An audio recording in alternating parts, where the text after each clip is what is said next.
Olá, eu sou a Evelyn e hoje estou aqui para falar um pouquinho com vocês a respeito do tema crescimento pós-traumático. Nós estamos mais familiarizados com o conceito de estresse pós-traumático, mas tenho novidades para vocês. Também existe o crescimento pós-traumático. Bom, e para a gente falar um pouquinho sobre isso, a gente já vai iniciar falando sobre o que seria um trauma, né? O que é um trauma emocional? E aí eu trouxe para vocês a definição do que seria um trauma emocional.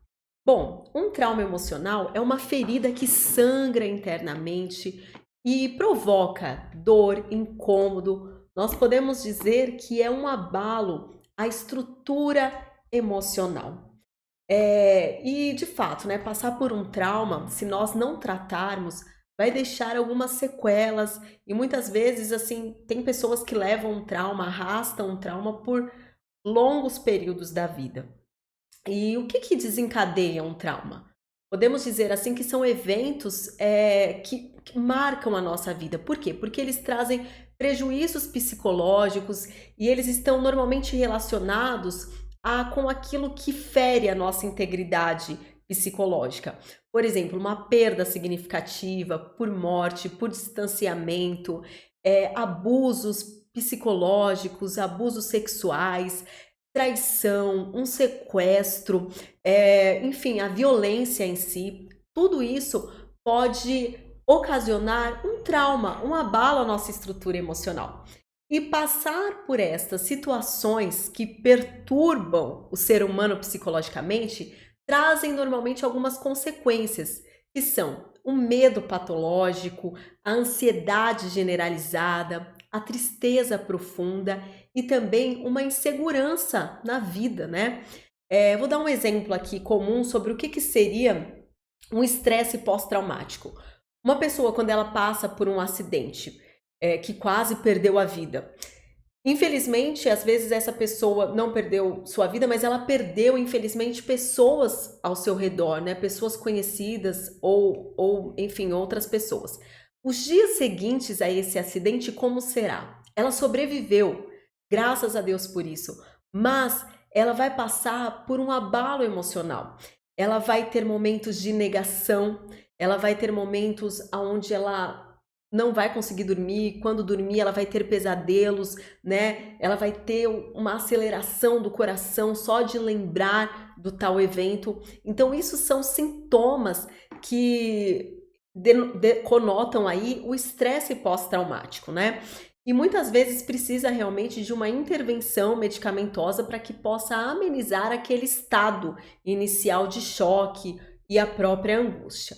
Talvez vocês já ouviram falar de soldados que, pós-guerra, quando eles retornam para o seu lar, há um pequeno barulho, um estrondo, alguma coisa que seja na rua, no vizinho, eles já ficam apavorados, eles acreditam ali, eles começam a ter sintomas, né, como se eles estivessem de fato na guerra. Né? Por quê? Porque o seu emocional ainda está com aquela memória ativada daquele evento na sua vida. Então, bom, o que seria o crescimento pós estes eventos da vida?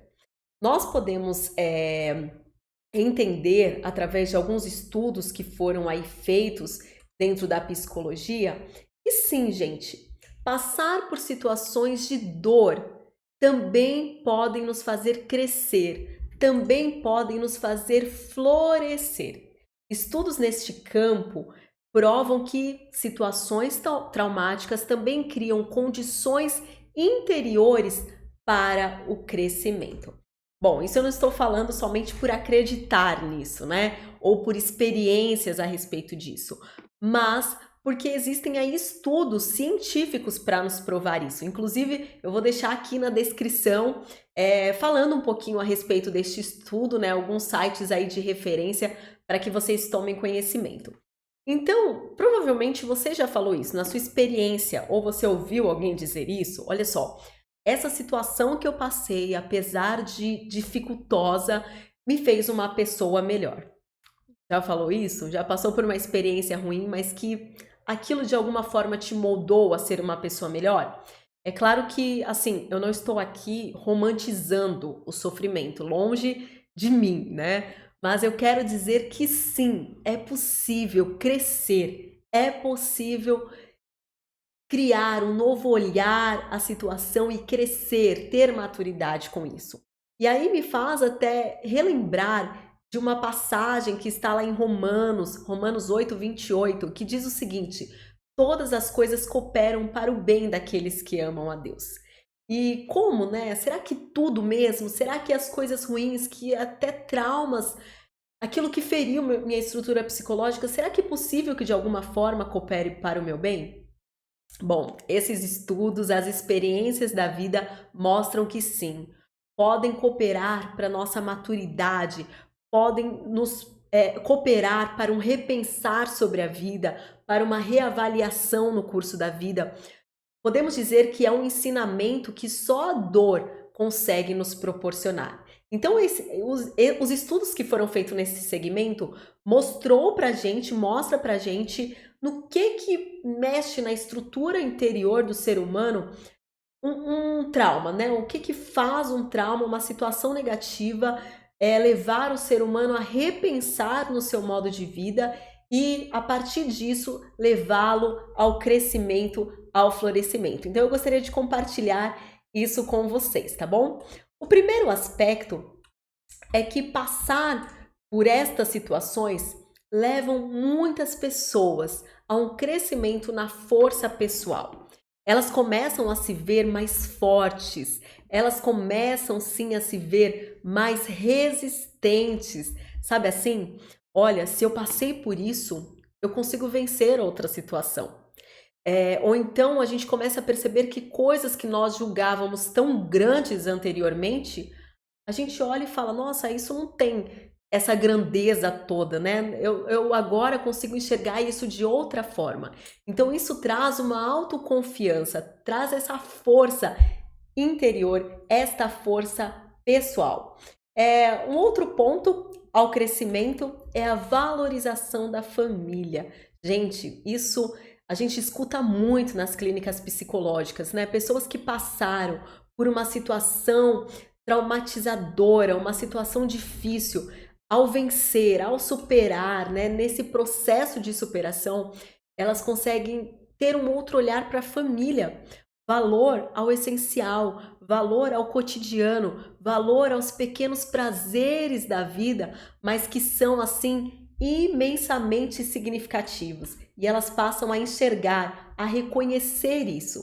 E um outro valor muito importante é a mudança espiritual. Quem passa por situações traumáticas, após, né, passar pelo estresse, quando ela começa um caminho de florescimento, isso se dá por conta de um aprofundamento espiritual. É aquela questão, sabe assim, a gente tem uma visão mais abrangente de que nós somos finitos. Nós temos uma visão de que realmente a minha alma, ela é eterna. E é na dor que se aprofunda esses pensamentos, daquilo que transcende ao corpo. Há uma reflexão maior sobre a existência de um Criador que conhece todo o universo, que tem o controle de todas as coisas em suas mãos. E também, neste momento, é onde há um crescimento. Por quê? Porque há um encontro de um propósito, um encontro de uma missão. É onde conseguimos entender que o nosso viver, ele sempre envolve o outro. A nossa missão, o nosso propósito terreno, ele não se dá por algo egoísta, uma ambição pessoal, mas está relacionado ao contato com o outro. E esse propósito, essa missão, desenvolve em nós a empatia, a compaixão, o engajamento em um trabalho específico mais humanitário, um objetivo de vida que sempre inclui o outro, seja um conhecido ou seja um desconhecido. E falando sobre isso, né, esse estudo dentro deste assunto mostrou um programa de treinamento que foi realizado com soldados americanos. Esses soldados, eles tinham passado por situações traumáticas, né? Mas eles queriam ali treinar esses soldados na capacidade de resiliência, ou melhor, na resiliência, que é a capacidade de superação. Ajudar esses soldados a lidar com aquelas angústias, com tudo aquilo que era oriundo daquele sofrimento. E aí eles fizeram um treinamento que eu quero compartilhar com vocês, porque eu tenho certeza que isso pode nos ajudar a lidar com as nossas guerras, né? Com os traumas das nossas batalhas, seja externas, sejam internas. Então, qual foi o foco desse programa de treinamento? Bom, esses soldados, eles foram levar a construir uma narrativa sobre o trauma, sobre o que eles viveram. Foi pedido para que eles contassem o que aconteceu com eles, mas não a partir de uma narrativa do sofrimento, o que de fato o trauma deixa, né? Deixa ali um olhar de sofrimento. Mas eles foram incentivados, estimulados a contar o que aconteceu, mas ressignificando, ou seja, com um novo olhar, um olhar que gere crescimento, sabe assim? O que eu aprendi com isso? O que essa situação trabalhou em mim, me fazendo um ser humano melhor. Então, muitos soldados começavam a falar exatamente sobre isso, o quanto eles estavam valorizando as relações familiares, o quanto eles aprenderam a ser grato, né? A virtude da gratidão foi desenvolvida neles, a questão também espiritual, o quanto isso intensificou sobre a vida deles, né? Então, construir uma narrativa sobre o trauma, mas não só na lamúria, não só pensando o seguinte: olha, se eu não estivesse lá aquele dia, se eu não tivesse feito tal coisa aquele dia, mas colocando agora um novo olhar. O que eu aprendi com isso? Quem eu sou? O que é essa nova pessoa depois de ter passado por este sofrimento? E aí também vem um ponto muito interessante, que eles foram aí incentivados a repensar e a colocar realmente um valor. Um valor do paradoxo, né? O paradoxo é aquilo que parece que está distante, mas na verdade está perto. Por exemplo, na vida há perdas e ganhos. Há ganhos que só vêm com perdas, né? Então eles foram levados a valorizar o paradoxo. O que isso quer dizer, gente? Bom, um exemplo disso é o que tem sido divulgado, né, por aí, os estudos, que diz o seguinte, que nós precisamos de coragem para mostrar a nossa vulnerabilidade. Não há coragem sem vulnerabilidade, né? Não há vulnerabilidade sem coragem. Então, a valorização do paradoxo é exatamente isso. A fraqueza do nosso ser, aceitando a fraqueza do nosso ser, é que nós podemos ser de fato fortes e nós precisamos aceitar isso para poder ter uma vida melhor. Então, o final de todo esse treinamento chegava à seguinte questão: de que cada um daqueles soldados tinha uma identidade pós-trauma. E com isso eles conseguiam elaborar aquele trauma e continuar vivendo as suas vidas assim, podemos dizer, sem o peso da dor. Entendem isso? Lhe parece contraditório isso? Olha só, a dor, ela pode desdobrar uma nova versão de nós mesmos. E aí eu me recordo do sábio que escreveu Eclesiastes. E lá em Eclesiastes 7 diz o seguinte, que é melhor irmos na casa onde há luto do que na casa onde há festa. Aí você fica se perguntando, poxa, não, eu gosto de ir na casa onde há festa, não é? Porém, para o nosso crescimento, a casa onde há luto irá ser um ambiente adequado, porque é ali, como disse o sábio, é ali que nós vemos o fim de todos os seres humanos.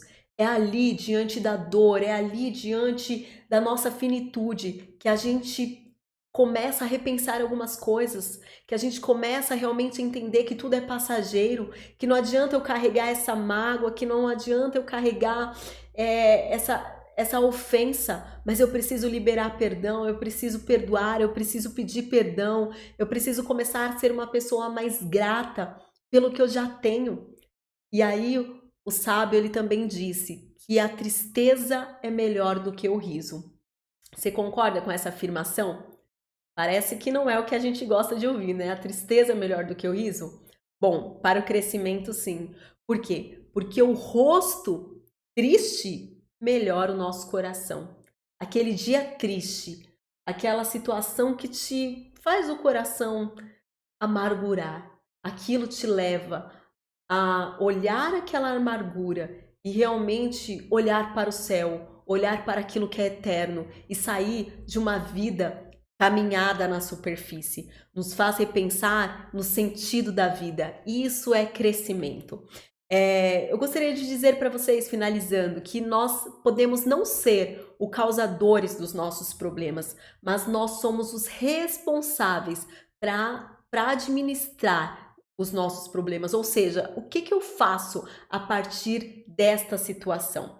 E concluindo isso, como crescer pós-trauma? Bom, já falamos aqui, olha só.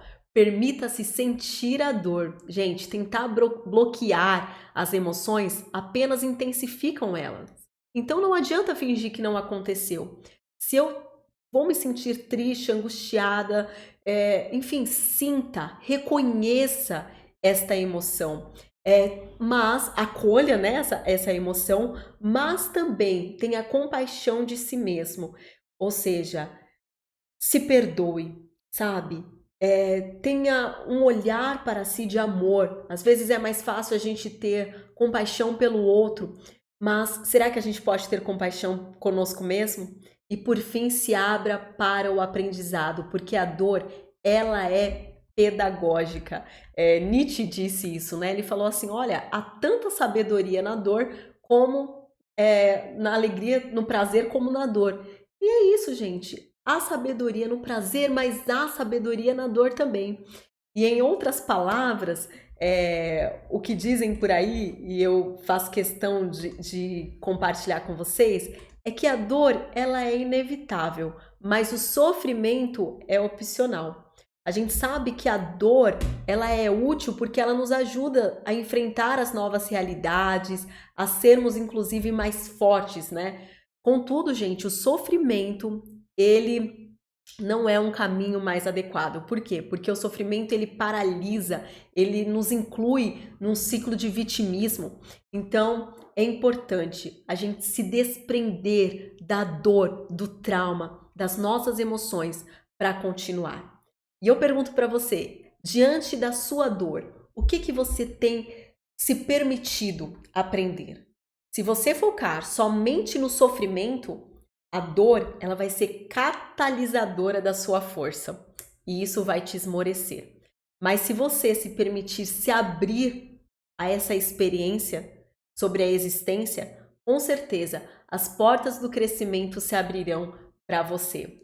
Por isso, gostaria de dizer para você o seguinte, que através de um novo olhar para a dor, você será desprendido do sofrimento e abrirá caminhos para o crescimento interior. Isto é, de uma consciência existencial mais profunda e desfrutando da vida, gente, de uma maneira melhor, sabe? Com força, com coragem e na certeza de que ainda que você não compreenda a totalidade do que você passou, existe uma verdade. Tudo é possível. Todas as coisas são possíveis. E nós podemos realmente viver aquela verdade de Romanos 8:28 que diz que todas as coisas cooperam para o bem dos que amam a Deus. Que você creia nisso, exercite-se nisso e que seja muito feliz, com muita saúde espiritual, física e emocional. Eu sou a Evelyn, psicóloga. Um grande abraço para você. Até mais.